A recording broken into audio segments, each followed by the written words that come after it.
प्रिय दर्शकों, राधे राधे, जय श्री कृष्ण। मैं सुदर्शनाचार्य संदीप त्रिपाठी आपके अपने YouTube चैनल एस्ट्रो राधे गुरु में आप सबका हार्दिक स्वागत एवं अभिनंदन करता हूं। दर्शकों, आज हम ब्रह्म योग की चर्चा करेंगे। कुंडली में ब्रह्म योग कब होता है, कौन ग्रह कहाँ बैठे हों तो ब्रह्म योग होता है। ब्रह्म योग भी एक अति शुभ योग है। जिस भी जातक की कुंडली में ब्रह्म योग होता है वह धनी होता है, पुत्र स्त्री या पुत्र पति से युक्त होता है। दर्शकों, ब्रह्म योग के भी फल वही हैं जो हरि और हर योग में फल होता है। वही फल ब्रह्म योग में भी जन्म लेने वाले जातक को प्राप्त होता है। हरि योग की चर्चा मैं पहले आपसे कर चुका हूँ, हर योग की चर्चा भी पिछले वीडियो में कर चुका हूँ। आज हम ब्रह्म योग की चर्चा करेंगे। ब्रह्मा विष्णु महेश तीन देव हैं और इन्हीं तीनों देवों के नाम पर ये हरिहर ब्रह्म योग नाम पड़ा है। एक एक का विवेचन मैंने आपके सामने रखा। आज हम उसी क्रम में ब्रह्म योग की चर्चा करेंगे। आइए देखते हैं। इससे पहले हम आपसे बताना चाहते हैं कि दर्शकों, हम आप सबके कल्याण के लिए, मंगल के लिए, जितने भी हमारे सब्सक्राइबर हैं सबके कल्याण के लिए, सबके मंगल के लिए मैं नियमित महाविद्या पाठ से हवन करता हूँ। महाविद्या पाठ वैसे तो हर कार्य की सिद्धि के लिए है, किसी भी कार्य के लिए किया जाए हर प्रकार का मंगल होता है, ग्रहों की शांति होती है और सब कुछ ग्रहों के अधीन है। ग्रह अगर खराब हैं किसी के तो सुख शांति भंग होती है, धन की हानि होती है। तो अगर ग्रह अनुकूल हैं तो सारी विघ्न बाधाएं दूर हो जाती हैं। तो महाविद्या पाठ से ग्रह की शांति, ऊपरी बाधा, रोगनाश आदि का निवारण होता है। इसी उद्देश्य को ध्यान में रख करके मैंने महाविद्या का पाठ 26 अप्रैल से प्रारंभ किया है। पाठ सहित हवन करता हूँ आप सबके कल्याण के लिए। स्वार्थ लाई करहि सब प्रीति, सुर नर मुनि सबकी यह रीति। दर्शकों, बिना स्वार्थ के कुछ नहीं होता। सुर नर मुनि सबकी यह रीति। सुर माने देवता, मुनि मुनियों की, जो बड़े बड़े ऋषि मुनि संत हैं। नर और मनुष्य की तो बात ही क्या है, मनुष्य तो स्वार्थी है ही। तो हम सब भी उसी में से हैं। तो मेरा भी स्वार्थ है कि हमारे अधिक से अधिक सब्सक्राइबर्स बढ़ें ताकि हमको YouTube की तरफ से भी कुछ लाभ प्राप्त हो और आप सब का भी कल्याण हो, आपका भी मंगल हो। यदि आप सबका मंगल होता है और पीछे हमारा भी कल्याण होता है तो इसमें मुझे कोई बुराई नहीं दिखाई देती। इसी उद्देश्य को ध्यान में रख करके मैंने 24 अप्रैल से महाविद्या पाठ द्वारा हवन करने का निर्णय किया है और लगभग 1 महीने से ज़्यादा हो गया निरंतर मैं करता हूँ। मेरे अभ्यास में है, क्योंकि मैं अपने कल्याण के लिए हवन 12 महीने करता हूँ। तो मेरे लिए कोई नई चीज़ नहीं है, वो बस थोड़ा सा उसी में बढ़ाना है और कुछ नहीं। तो दर्शकों, हमारे चैनल को अगर सब्सक्राइब अभी तक नहीं किए हैं तो सब्सक्राइब करें, लाइक करें, शेयर करें ताकि अधिक से अधिक लोगों को इसका लाभ प्राप्त हो और सबका मंगल हो। आइए ब्रह्म योग की चर्चा करते हैं। हरिहर ब्रह्म योग के अंतर्गत ब्रह्म योग कुंडली में कब बनता है। ब्रह्म योग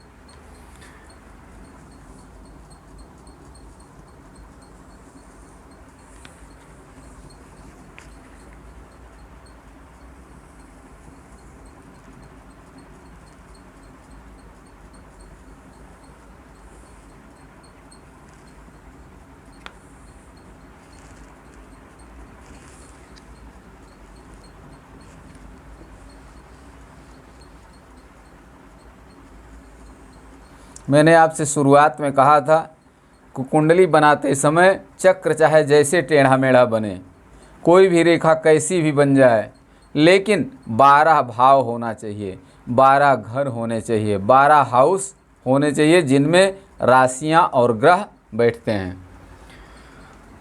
पहला भाव जो होता है वो लग्न होता है, हमेशा लग्न से गिना जाता है 1 2 3 4 5 6 7 8 9 10 11 12 इस तरह से। तो ब्रह्म योग कब होता है कुंडली में? जब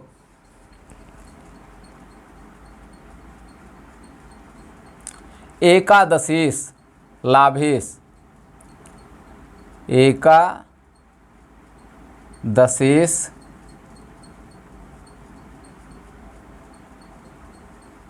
या लाभेश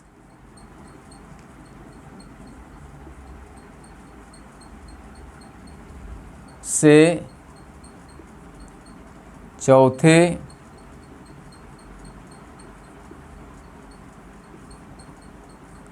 दसवें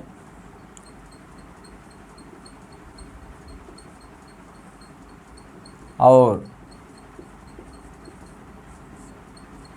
11वें भाव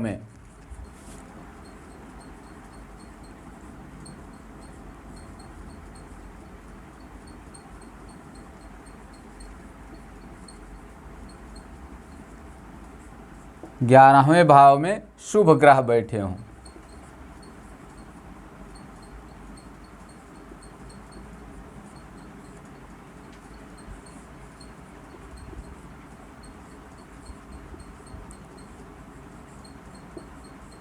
तो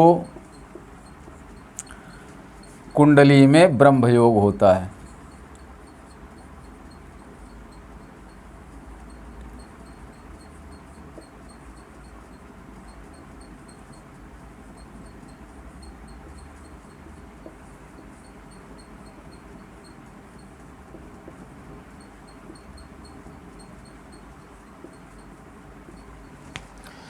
कुंडली में ब्रह्म योग कब होता है? जब एकादशेश या लाभेश से चौथे दसवें और 12वें और चौथे दसवें और 11वें भाव में शुभ ग्रह बैठे हों तो कुंडली में ब्रह्म योग होता है। आइए देखते हैं एकादशेश लाभेश से। अब यहाँ देखना, मान लिया मेष लग्न की कुंडली है किसी जातक, मेष वृष मिथुन कर्क सिंह कन्या तुला वृश्चिक धनु मकर कुंभ मीन, इस प्रकार से राशियां हैं। जब एकादशेश से, एकादशेश कौन होगा यहाँ? एकादश भाव में जो राशि है उसका जो स्वामी होगा वो एकादशेश होगा। तो एकादश भाव में कौन सी गिनती है, कौन सी राशि है? कुंभ राशि है। कुंभ का स्वामी कौन होता है? शनि। तो एकादशेश कौन हुआ?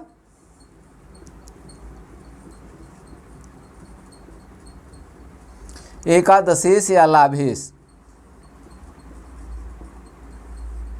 कौन हुआ? शनि हुआ। जब एकादशेश या लाभेश से चौथा कौन होगा? एकादशेश। अब एकादशेश कहाँ बैठा है ये हम देखेंगे। एकादशेश कहाँ बैठा है कुंडली में? मान लिया कि एकादशेश शनि सप्तम भाव में यहाँ बैठा हुआ, सप्तम भाव में उच्च का होके बैठा हुआ है केंद्र में। एकादशेश, जब एकादशेश या लाभेश से चौथे, एकादशेश कहाँ बैठा है? लग्न से सप्तम भाव में एकादशेश बैठा और एकादशेश से चौथे, एकादशेश जहाँ बैठा है इससे चौथे भाव में, ये कौन है? एकादशेश है। शनि क्या है? एकादशेश है। अब शनि से चौथा कौन सा होगा? 1 2 3 4, चौथे भाव में शुभ ग्रह हो। मान लिया कि यहाँ पर शुक्र बैठे हुए हैं, शुक्र बैठे हैं। एकादशेश से चौथे दसवां कौन सा होगा? चौथा तो ये हो गया, एकादशेश से चौथा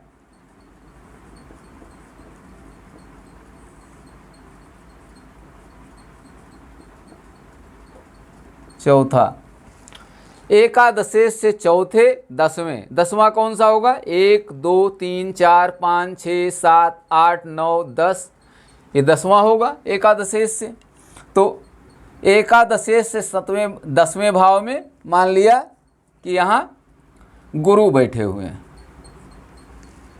एकादशेश से 10वां।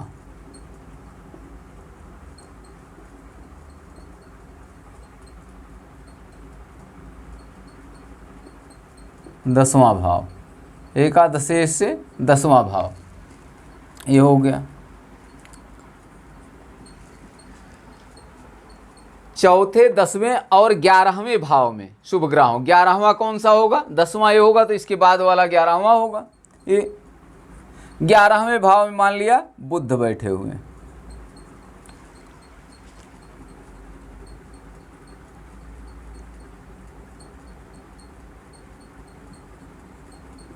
ग्यारहवां भाव है एकादशेश से, एकादशेश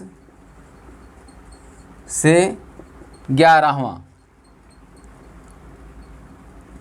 एकादशेश से 11वें भाव में बुध बैठे हैं।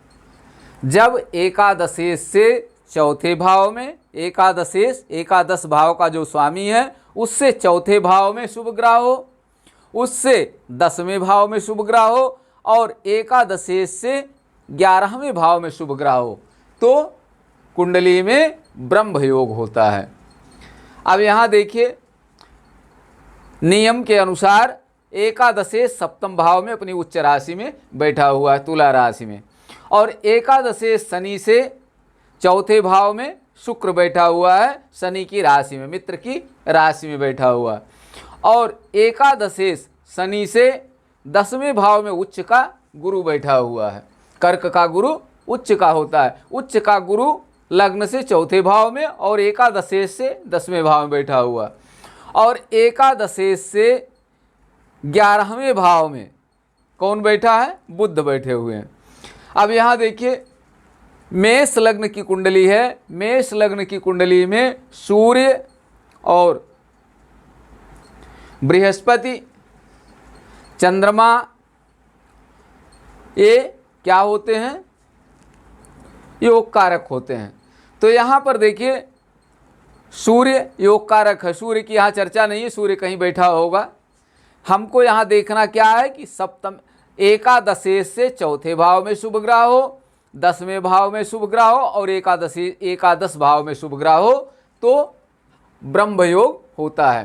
तो एकादशेश शनि से चौथे भाव में शुक्र है, 10वें भाव में उच्च का गुरु है और 11वें भाव में बुध बैठे हैं। अगर अब हम देखें कि जो ग्रह बैठे हैं शुक्र, गुरु और बुध, इनकी क्या पोजीशन है, अगर ये भी अपनी उच्च स्थिति में है, शुभ स्थिति में है, हर प्रकार से पाप प्रभाव में नहीं है, तो निश्चित रूप से अधिक फल मिलेगा ब्रह्म योग का। और फल क्या होगा? जातक सुखी होगा। दर्शकों, कुंडली कितनी भी अच्छी हो किसी की, कोई भी ग्रह कितने भी उच्च के बैठे हों, लेकिन अगर सुख नहीं है जीवन में तो सब व्यर्थ है। तो सबसे पहला क्या है? सुख हो। तो जिस भी जातक की कुंडली में ब्रह्म योग होता है वह सुखी होता है।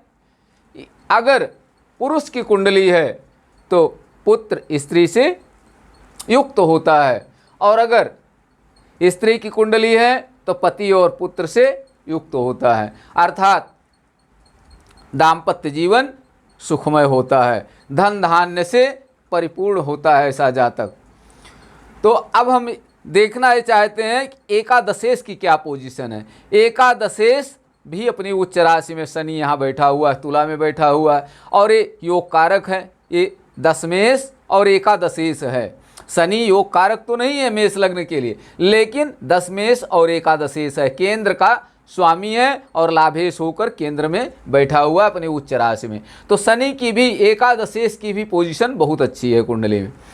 अब उसके बाद हम शुक्र को देखें, एकादशेश से चौथे भाव में शुक्र बैठा हुआ है।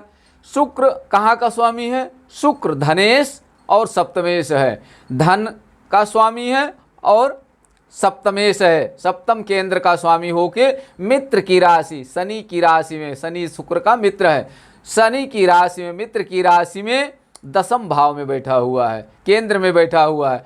तो शुक्र भी बहुत शुभ है। अब इसके बाद हम एकादशेश से 10वें भाव को देखते हैं। एकादशेश से 10वें भाव में गुरु बैठे हुए हैं। गुरु अपनी उच्च राशि में है। गुरु स्वामी कहाँ के हैं? गुरु भाग्येश और द्वादशेश हैं। भाग्येश होकर गुरु अपने उच्च राशि में चतुर्थ भाव में बैठे हुए हैं। तो गुरु भी अति शुभ हैं। अब उसके बाद हम देखते हैं कि एकादशेश से एकादश भाव में कौन ग्रह बैठा हुआ है? बुध बैठे हुए हैं। तो बुध की क्या पोजीशन है? बुध तृतीयेश और खष्ठेश होकर के मित्र की राशि में, सूर्य की राशि में बैठे हुए हैं, त्रिकोण में, पंचम भाव में। तो अब यहाँ बुध मेष लग्न के लिए बुध पाप फलप्रद हैं, लेकिन त्रिकोण में बैठे हुए हैं, मित्र की राशि में बैठे हुए हैं, इसलिए बहुत खराब फल नहीं देंगे। तो अब केंद्र में शुभ ग्रह हैं, गुरु और शुक्र दो शुभ ग्रह बैठे हुए हैं, इसलिए जिस भी जातक की कुंडली में इस प्रकार का योग होगा, निश्चित रूप से उसे ब्रह्मयोग का पूरा फल प्राप्त होगा। दर्शकों, अगर अभी यही शनि अपनी नीच राशि में हो जाता, मान लीजिए एकादशेश अपनी नीच राशि में होता, 6, 8, 12 भाव में बैठा होता, पाप ग्रह से पीड़ित होता, तब योग में कमी हो जाती। हरिहर ब्रह्म योग तो कुंडली में बनता, लेकिन उतना मजबूत नहीं होता, कमजोर होता। सुख सुविधाएं होती, लेकिन बहुत नहीं होती। विद्वान होता, लेकिन अति विद्वान नहीं होता। धन पुत्र से युक्त होता, लेकिन जरूरी नहीं कि हर प्रकार से समन्वित हो, धन पुत्र अनुकूल हों। तो दर्शकों, इसी तरह अगर शुक्र को हम देखें, एकादशेश से चौथे भाव में शुक्र बैठा, मित्र की राशि में यहाँ बैठा हुआ।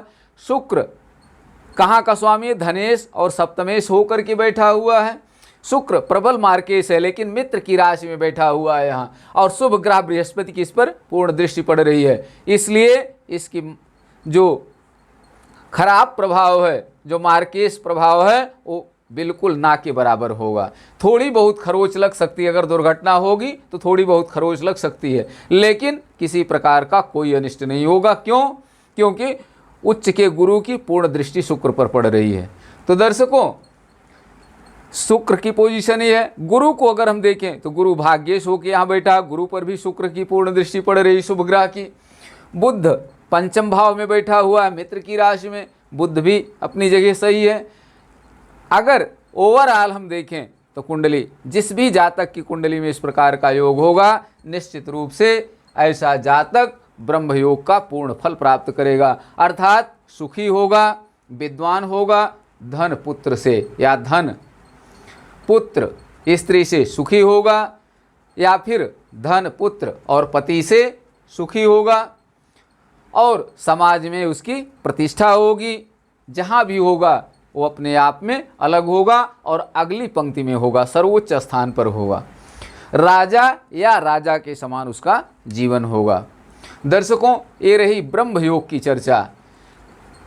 पिछले वीडियो में मैंने आपसे हरि योग की चर्चा किया था। पिछले से पिछले वाले वीडियो में हमने हरि योग की चर्चा किया था। हरि योग कुंडली में कब बनता है? जब